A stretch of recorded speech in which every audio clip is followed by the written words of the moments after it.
नमस्कार दोस्तों, आप सभी का स्वागत है मेरे चैनल कथा कहानियों की दुनिया में। मैं आकांक्षा भार्गव आज आप सभी के समक्ष लेकर आई हूँ प्रेमचंद्र जी के द्वारा लिखित कहानी जुर्माना। तो आइए चलिए सुनते हैं कहानी जुर्माना। उससे पहले अगर आपने मेरे चैनल को सब्सक्राइब नहीं किया हो तो आप मेरे चैनल को ज़रूर से सब्सक्राइब कर दें और कहानी को लाइक करें।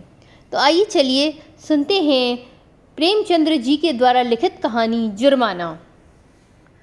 ऐसा शायद ही कोई महीना जाता कि अल्लाह रखी कि वेतन से कुछ जुर्माना न कट जाता।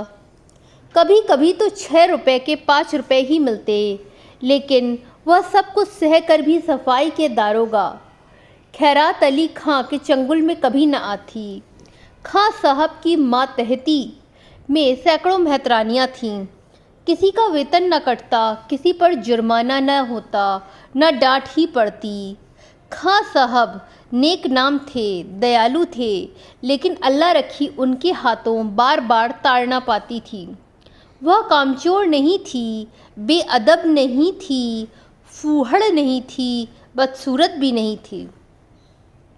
पहर रात को इस ठंड के दिनों में वह झाड़ू लेकर निकल जाती और 9 बजे तक एक चित्त होकर सड़क पर झाड़ू लगाती, लेकिन फिर भी उस पर जुर्माना हो जाता।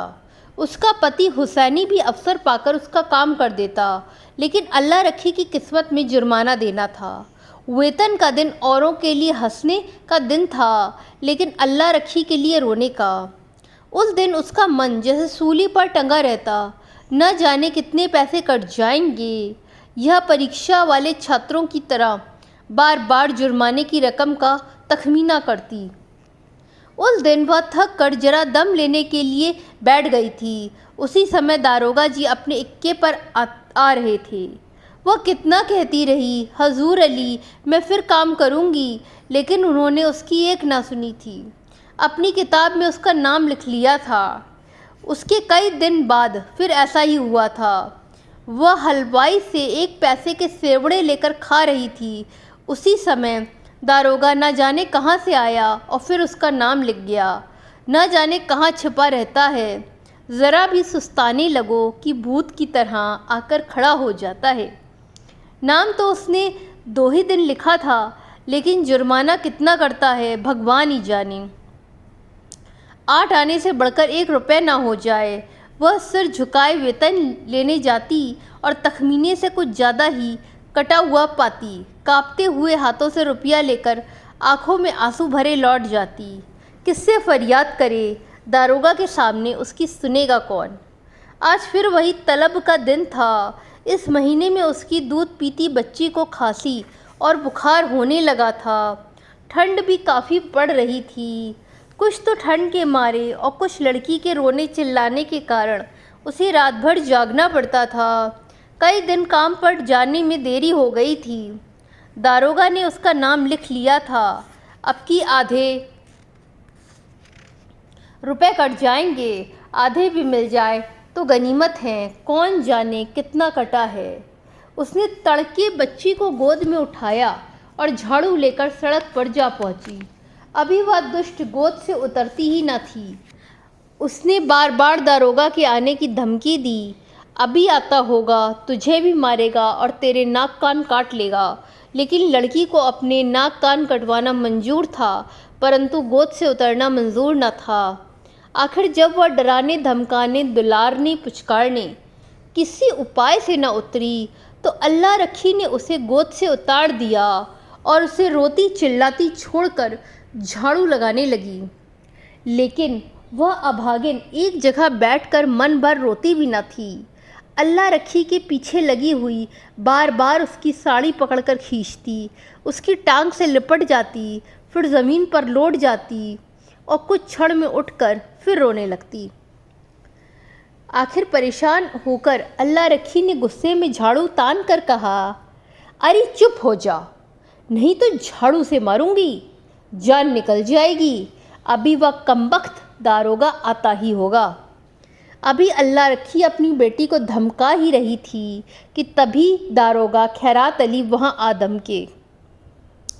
उन्हें देखकर अल्लाह रखी के चेहरे का रंग उड़ गया। दिल धक धक करने लगा। मन ही मन कहने लगी, या मेरे अल्लाह, कहीं इसने सुन न लिया हो, मेरी आंखें फूट जाएं। सामने से आया और मैंने देखा तक नहीं। कौन जानता है आज साइकिल पर आ रहा है, रोज़ तो इक्के पर आता था। वह झाड़ू हाथ में लिए निशब्द खड़ी रह गई। दारोगा ने उसे डांटते हुए कहा, काम करने चलती है तो एक पुछल्ला साथ ले लेती है, इसे घर पर क्यों नहीं छोड़ आई? अल्लाह रखी ने दीनता भरे स्वर में कहा, हजूर, इसकी तबीयत ठीक नहीं है, घर पर किसके पास छोड़ आती? दारोगा, क्या हुआ है इसको? अल्लाह रखी, हुजूर, इसे बुखार है। दारोगा, और तू इसे इस तरह छोड़कर रुला रही है, यह मरेगी कि जिएगी? अल्लाह रखी, हुजूर, अगर मैं इसे गोद में लिए रहूं तो काम कैसे करूंगी? दारोगा, तो छुट्टी क्यों नहीं ले लेती? अल्लाह रखी, वेतन कट जाता है हुजूर, गुजारा कैसे होगा? दारोगा, इसे उठा और घर लेके जा। हुसैनी लौट कर आए तो इधर झाड़ू लगाने के लिए भेज देना। अल्लाह रखी ने लड़की को उठा लिया और चलने को हुई। तब दारोगा ने पूछा, मुझे गाली क्यों दे रही थी?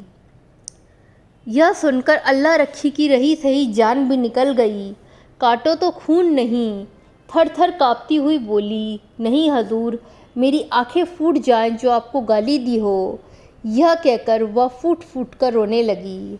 शाम के समय हुसैनी और अल्लाह रखी दोनों वेतन लेने को चल पड़े। अल्लाह रखी बहुत उदास थी। हुसैनी ने उसे सांत्वना देते हुए कहा, अरे तू इतनी उदास क्यों है? वेतन ही तो कटेगा, कटने दे। आज से मैं तेरी जान की कसम खाता हूँ कि एक घूंट दारू या ताड़ी नहीं पीऊँगा। अल्लाह रखी घबराते हुए बोली, मुझे डर है कहीं नौकरी से ना निकाल दे, मेरी जीभ जल जाए। हुसैनी ने उसे समझाते हुए कहा, नौकरी से निकाल देगा तो निकाल दे, भगवान उसका भला करे, कहाँ तक रोएं। अल्लाह रखी बोली, तुम मुझे नाहक ही लिए चलते हो, वहाँ सब के सब मुझ पर हंसेंगे। हुसैनी बोला, अगर वह तुझे नौकरी से निकालेगा तो मैं पूछूंगा नहीं कि किस इल्ज़ाम पर निकाल रहे हो, गाली देते किसने सुना? कोई अंधेर है जिसे चाहे निकाल दे, और जब कहीं सुनवाई नहीं होगी तो पंचों से फरियाद करूंगा, चौधरी के दरवाजे पर सर पटक दूंगा। अल्लाह रखी बोली, अगर पहले से ही ऐसी एकता होती तो दारोगा इतना जुर्माना करने पाता? हुसैनी बोला, पगली, जितना बड़ा रोग होता है उतनी दवा होती है। हुसैनी के समझाने पर भी अल्लाह रखी का मन शांत न हुआ। मुख पर विषाद का धुआं सा छाया हुआ था। दारोगा क्यों गाली सुनकर भी बिगड़ा नहीं? उसी वक्त उसे क्यों नहीं निकाल दिया, यह उसकी समझ में नहीं आ रहा था। वह कुछ दयालु भी मालूम होता था। उसका रहस्य वह समझ नहीं पाती थी, और जो चीज़ हमारी समझ में नहीं आती उसी से हम डरते हैं।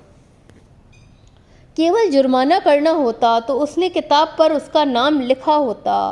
उसको निकाल बाहर करने का निश्चय कर चुका है, तभी दयालु हो गया था। उसने सुना था कि जिन्हें फांसी दी जाती है उन्हें अंत समय में खूब मिठाई खिलाई जाती है, जिससे मिलना चाहे उससे मिलने दिया जाता है। आज तो वह निश्चय ही मुझे नौकरी से निकाल देगा। इसी सोच विचार में अल्लाह रखी हुसैनी के साथ म्यूनिसिपैलिटी के दफ्तर पहुंची।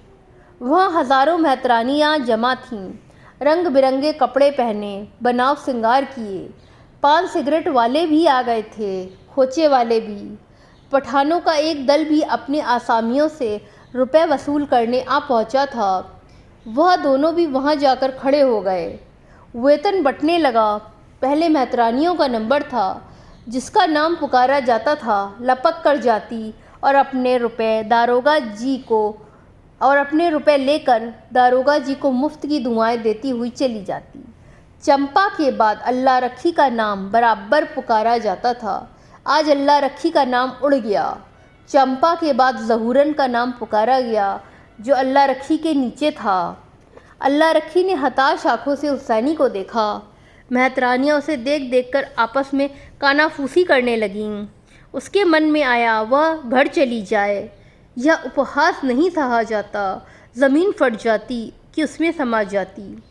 एक के बाद दूसरा नाम आता और अल्लाह रखी सामने के वृक्षों की ओर देखती रही। उसे अब इसकी परवाह नहीं थी कि किसका नाम आता है, कौन जाता है, कौन किसकी ओर ताकता है, कौन उस पर हंसता है। तभी अचानक अपना नाम सुनकर वह चौंक पड़ी। धीरे से उठी और नवेली बहू की तरह पग उठाती हुई चली। खजांची ने पूरे 6 रुपये उसके हाथ पर रख दिए। यह देख वह आश्चर्यचकित रह गई। वह सोचने लगी, खजांची ने कहीं भूल तो नहीं की। इन 3 वर्षों में पूरा वेतन तो कभी मिला नहीं, और अब की तो आधा भी मिले तो बहुत है। वह 1 मिनट भी खड़ी रही कि शायद खजांची उससे रुपया वापस मांगे। तभी खजांची ने पूछा, अब क्यों खड़ी है, जाती क्यों नहीं? तब वह धीरे से बोली, यह तो रुपए हैं, यह तो पूरे रुपए हैं। खजांची ने चकित होकर उसकी ओर देखा और बोले, तो क्या चाहती है, कब मिले? अल्लाह रखी बोली, कुछ जुर्माना नहीं है? खजांची ने कहा, नहीं, अब की कोई जुर्माना नहीं है। यह सुनकर अल्लाह रखी वहाँ से चली गई। उसका मन प्रसन्न था, लेकिन वह पछता रही थी कि दारोगा जी को गाली क्यों दी।